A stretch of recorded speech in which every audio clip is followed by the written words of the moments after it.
ಜಾರಿ ನಿರ್ದೇಶನಾಲಯದ ರೈಡ್ಗಳ ಮೇಲೆ ಸಿಜೆ ರಾಯ್ ಅವರ ಕುಟುಂಬ ಸಾಕಷ್ಟು ಅಲಿಗೇಷನ್ ಮಾಡಿದೆ. ದುಬೈಯಿಂದ ಕರೆದ್ರು ಅವ್ರನ್ನ ಇನ್ವೆಸ್ಟಿಗೇಷನ್ ಮಾಡೋ ರೀತಿಯಲ್ಲಿ ಹೆರಾಸ್ಮೆಂಟ್ ಮಾಡಿದ್ದಾರೆ ಅನ್ನೋಂಥ ಅಲಿಗೇಷನ್ ಅನ್ನು ಅವ್ರು ಮಾಡಿದ್ದಾರೆ. ಈಗ SIT ಆರ್ಡರ್ ಮಾಡಿದ್ದೇವೆ. ತತ್ಕ್ಷಣ ನಾವು ನನಗೆ ಏನನ್ನಿಸ್ತು ಅಂದರೆ ಸುಮ್ಮನೆ ಸ್ಪೆಕ್ಯುಲೇಷನ್ಸ್ ಮಾಡೋದು, ಬೇರೆ ಬೇರೆ ರೀತಿಯಲ್ಲಿ ಹೇಳ್ತಕ್ಕಂಥದ್ದು ಅದೆಲ್ಲ ಆಗಬಾರ್ದು ಅಂತೇಳಿ ಇಮಿಡಿಯೇಟಾಗಿ ನಾವು ಇನ್ವೆಸ್ಟಿಗೇಷನ್ ಮಾಡಿಬಿಟ್ರೆ ಅದಕ್ಕೆ ಗೊತ್ತಾಗುತ್ತೆ ವಿಷಯಗಳು ಅಂತೇಳಿ SIT ಮಾಡಿದ್ದೀವಿ. ಆ SITನಲ್ಲಿ ಏನು ಬರುತ್ತೆ ನೋಡೋಣ, ಯಾರ್ಯಾರ ಇದು ಪಾತ್ರಗಳು ಏನೇನಿದ್ದಾವೆ ಅಂತ ಹೇಳಿ ನೋಡಬೇಕಾಗತ್ತೆ. Sir, Kottur triple murder case body ಸಿಕ್ಕಿರೋದು ಕೊಟ್ಟೂರಲ್ಲಿ, ಬಟ್ FIR ಇಲ್ಲ ರಿಜಿಸ್ಟರ್ ಆಗಿರೋದನ್ನ ಅಲ್ಲಿ ಟ್ರಾನ್ಸ್ಫರ್ ಮಾಡೋದಕ್ಕೆ DCP ರವರು ಬಿಡ್ತಾ ಇಲ್ಲ ಪ್ರತಿಷ್ಠೆ ವಿಚಾರಕ್ಕೆ ಅಂತ ಒಂದು ಇಲ್ಲ, ಆ ರೀತಿ ಏನಿಲ್ಲ. ಸ್ವಲ್ಪ ಪ್ರೊಸೀಜರಲ್ಲಿ ಏನಾದರೂ ಇರ್ಬೋದು ಅಷ್ಟೇ, ಬಿಟ್ಟರೆ ನಾವು ಅದನ್ನು ಹ್ಯಾಂಡಲ್ ಮಾಡೋ ಅಂತಿಮವಾಗಿ ಹ್ಯಾಂಡಲ್ ಮಾಡೋರು ಯಾರು? ಇಲ್ಲೇ ಆಗಲಿ ಅಲ್ಲೇ ಆಗಲಿ ಪೊಲೀಸೇ ಅಲ್ವಾ.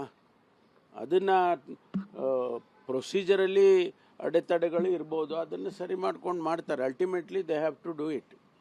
ಜಾರಿ ನಿರ್ದೇಶನಾಲಯದ ರೈಡ್ಗಳ ಮೇಲೆ ಸಿಜೆ ರಾಯ್ ಅವರ ಕುಟುಂಬ ಸಾಕಷ್ಟು ಅಲಿಗೇಷನ್ ಮಾಡಿದೆ. ದುಬೈಯಿಂದ ಕರೆದ್ರು ಅವ್ರನ್ನ ಇನ್ವೆಸ್ಟಿಗೇಷನ್ ಮಾಡೋ ರೀತಿಯಲ್ಲಿ ಹೆರಾಸ್ಮೆಂಟ್ ಮಾಡಿದ್ದಾರೆ ಅನ್ನೋಂಥ ಅಲಿಗೇಷನ್ ಅನ್ನು ಅವ್ರು ಮಾಡಿದ್ದಾರೆ. ಈಗ SIT ಆರ್ಡರ್ ಮಾಡಿದ್ದೇವೆ.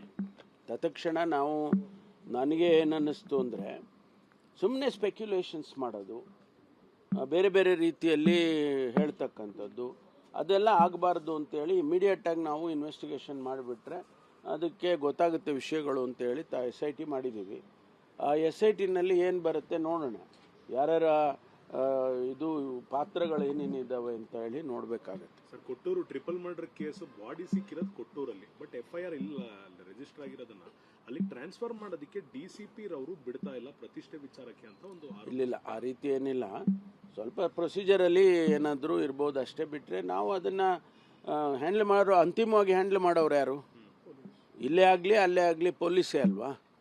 ಅದನ್ನು ಪ್ರೊಸೀಜರಲ್ಲಿ ಅಡೆತಡೆಗಳು ಇರ್ಬೋದು, ಅದನ್ನು ಸರಿ ಮಾಡ್ಕೊಂಡು ಮಾಡ್ತಾರೆ. Ultimately they have to do it.